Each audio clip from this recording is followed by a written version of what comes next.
કુણાલ ચાર રસ્તા વિસ્તારમાં દબાણ મુદ્દે સર્વેની કામગીરી બાદ દબાણો દૂર કરવાની કામગીરી હાથ ધરાનાર છે।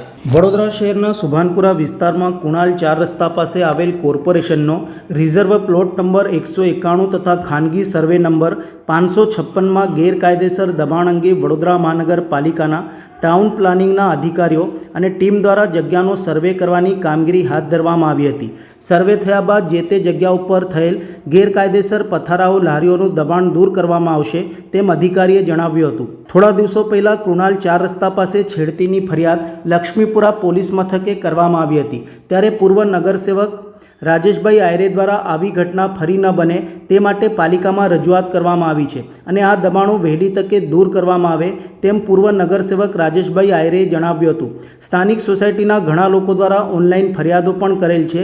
તેમણે વધુમાં જણાવ્યું હતું કે નાના મોટા લારી ગલ્લા ધારકો સાથે અમારી સહાનુભૂતિ છે, પણ કોઈ વ્યક્તિ મોટા દબાણો ઊભા કરી દેતો હોય તો તેની સામે પગલાં લેવાવા જોઈએ। વિસ્તારમાં બહેન દીકરીઓ ભયમુક્ત અને સુરક્ષિત રીતે ફરી શકવી જોઈએ। બહેન દીકરીઓને હેરાન કરનારાઓને માફ નહીં કરાય। આ વિષય એક છે કે વડોદરા શહેર સંસ્કારી નગરી છે। કોઈપણ સંજોગોમાં મા દીકરીઓની મસ્કરી ક્યારે પણ સહન ના થાય। હંમેશા પથારા હોય કે કોઈ પણ હોય, અમે એમના રોજી રોટી સાથે છે। જે કદાચ મારા વિરુદ્ધમાં બી કોઈ બોલે, મને એની કોઈ ચિંતા નથી, પણ એ બિચારા એમના પેટ માટે બોલે છે, કારણ કે એમનો સૂત્રધાર એમને બોલાવડાવે છે। અમે કોઈ સૂત્રધાર સાથે નહીં, પણ આ વિસ્તારના અમે લોકો આવા કોઈ પણ, જે તમે જાણો છો કે લક્ષ્મીપુરા પોલીસ સ્ટેશનની અંદર જે દીકરીની જોડે જે મસ્કરી થઈ છે અને એ મસ્કરીમાં એને પોસ્કો બી થઈ છે, એનો આરોપી અહીંયા 400 પથારા લઈ અને અહીંયા મા બહેનોની જો આ ધંધો કરતો હોય તો આવા પથારાને ક્યારે પણ બક્ષવામાં નહીં આવે। સાથે સાથે આની અંદર આ વિસ્તારના 80 સોસાયટીના લોકોએ ઓનલાઈન ફરિયાદ કરી છે। અહીંની સૌરભ પાર્ક સોસાયટીના અમારા પ્રમુખ છે, અહીંયા સાથે સાથે વ્રજરાજ સોસાયટી છે, અહીંયા કુનાલ બંગલો છે, અહીંયા રામભાઈ અમારા ઋષિતાના છે। આવી 60 થી 80 સોસાયટીએ ઓનલાઈન ફરિયાદ કરી છે। ઓનલાઈન ફરિયાદમાં પણ ગયા વખતે પણ આ ત્રીજા મહિનામાં નોટિસ આપી છે કે કોર્પોરેશન હાઈટેન્શનના નીચે કોઈ જગ્યા આ લોકો ધંધો જ નથી કરી શકતા, પણ કોર્પોરેશન કોઈ નાના વેપારીની હજારની પાવતીઓ ફાડી અને એના પાસેથી એ કરતા હોય છે, જ્યારે આવા લોકોની પાસે 400 પથારા પાસે કેટલાની પાવતી ફાટે છે।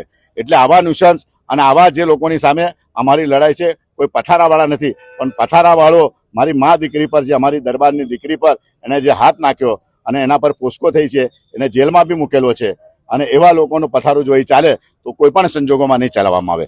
આજે અમે કોર્પોરેશનથી માંડીને બધાને રજૂઆત કરી છે। ભારતીય જનતા પાર્ટીને માનનારા લોકો પણ અહીં છે, સાંસદને બી કર્યું છે, પ્રમુખને બી કરી છે, બીજા કોઈ પડે એની અમને ખબર નહીં, પણ રાજેશ આયરે પાસે આવા કોઈ પણ વિષય આવે તો હું એવું માનું છું કે હું ચૂંટણી લડવાનું પસંદ નહીં કરતો, પણ આવી રીતના કોઈ ન્યુસન્સ કરે એની સામે લડવાનું કરું, કારણ કે અહીં કોઈ ભય બને પોસાય। 1000 દીકરીઓ ગૌરીવ્રતમાં જાય છે, 1000 લોકો અમારી રોજ અહીંયા પ્રવાસોમાં જાય છે, પણ જો મારી એકે દીકરી જોડે કોઈ આવું આંગળી કરી તો એની આવી આંગળી અહીં બિલકુલ ના થાય, એને કાપીને ટુકડા કરી દેવામાં આવે। તો આ મારો એક સિદ્ધાંત છે, અને મારો ફક્ત અને ફક્ત વિષય પથારાવાળા ગરીબ સાથે કંઈ નથી, પણ પથારાવાળાનો સૂત્રધાર મારી દીકરીની મસ્કરી કરનારના સાથે છે, અને એનું અભિયાન છે।